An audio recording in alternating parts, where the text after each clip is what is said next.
Light accompanies us in all our activities. But have you stopped and thought about what impact it has on our lives? Natural light from the sun is a renewable source of energy that forms the basis of all lives on the earth. Whereas artificial light allows us to stay up late and extend our work and leisure activities into the night. It also helps create this spectacular scenery that Hong Kong is famous for and plays an important role in boosting tourism. In this documentary, we aim to investigate the issue of light pollution in Hong Kong. When artificial lighting is excessive or misdirected, it could result in light pollution. Not only does overlighting our environment waste energy, it also diminishes the visibility of the stars, disrupts ecosystems, and most importantly, causes adverse side effects on human health. There has been growing scientific evidence that light pollution directly affects our circadian rhythm, which is our body clock that controls physiological processes such as sleep cycles, hunger, hormone production, and so on. In 2013, a study by Hong Kong University named Hong Kong the world's worst city for light pollution, where the urban night sky is 1,000 times brighter than the international norm. Hence, we hypothesized that people living in overlit areas would experience some negative side effects. To study how light levels vary at different times of the day in different areas of Hong Kong and how it affects local residents, we collected data and conducted interviews at 2 outdoor locations, TKO and TST.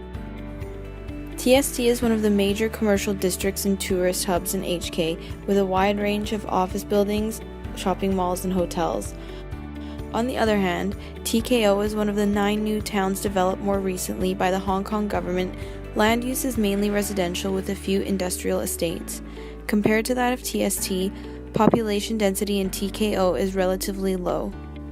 Even though brightness levels at both locations should exceed the international standard for dark skies, we expect readings to be higher in TST. And how it can be measured, we must first take a look at 3 important concepts. The first one is luminous flux, which is the amount of light emitted by a light source in all directions. It is measured in lumens. The next one is illuminance. The difference between luminous flux and illuminance is that illuminance takes into account the area over which light is spread. It is the amount of light falling on a 1 meter square area. Finally, there is luminance, which is the amount of light reflected into the viewer's eyes. It is measured in candela per square meter. In this study, we'll be focusing on illuminance, which tells us how much a surface is illuminated by incident light. The International System of Units, or SI unit, is the most widely used scientific system of measurement.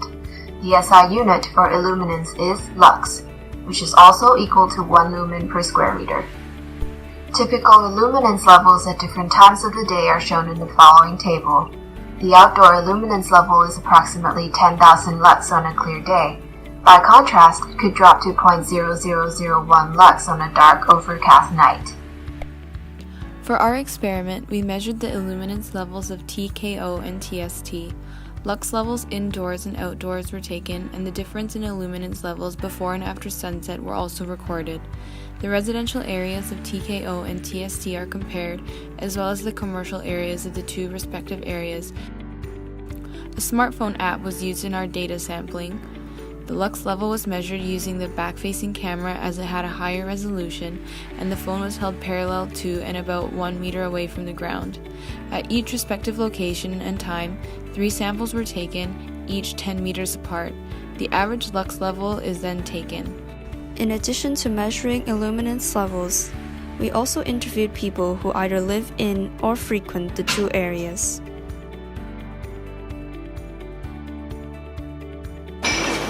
Not bad here, well, at least from the commercial walk down there, yeah, I would say it's quite bad. It's not serious at all because, as you see, Cheng is not some kind of commercial area, but rather a residential area.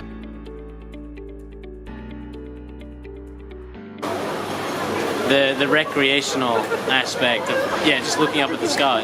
And, well, there are not a lot of outdoor activities, and the shops, most of them are closed, and most of them in the mall, in the shopping mall, which is closed as well. So I think there are not very much lights to emit. They just have to turn the lights off at night. Like big lights need to be not on at night, like except what's necessary, like street lights and so on. Well, definitely not, because as we see, there are a lot of strong lights from those TV panels and those from the buildings. And actually, when the office hours are over, they're still emitting lights for no reason. For residential areas, we found the readings at the two locations to be quite similar during daytime. But after the sun went down, the apartment at Chim Sha Tsui was noticeably brighter than the one in Cheng O. This is possibly due to the fact that most residential buildings in Chim Sha Tsui are Tanglou, which are essentially tenement houses built for both residential and commercial purposes. The upper stories are the living quarters of local residents, whereas the ground floor portion is leased to small businesses. The intense lights from these restaurants and retailers spill into the nearby homes and often become a public nuisance. In general, the indoor readings for these tenement buildings in Chim Sha Tsui were 4.6 times greater than the more recently built residential blocks in Cheng O, and an astonishing 40 times greater outdoors. In addition, we've also found that the readings near a small window were 50% lower than those near a large window. The use of curtains further reduces the numbers by 29%. For commercial areas, the shopping mall in Chim Sha Tsui was found to be slightly brighter than that in Cheng O.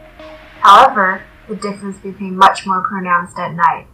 The average illuminance level outside of Harbor City was 4 times greater than that of TKO Plaza. We believe that the difference in brightness is most likely due to the fact that there were a lot more LED display panels at Harbor City.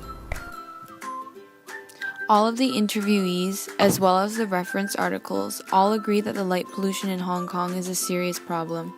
Unlike most major cities in the world, Hong Kong has no laws to regulate lighting. This has far-reaching consequences, including human and environmental health.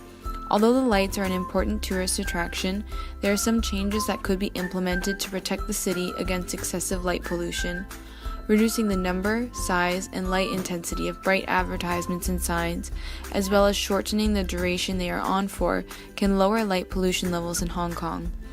Outdoor lights could also be replaced with intelligently designed low-glare fixtures to lower light intensity around the city.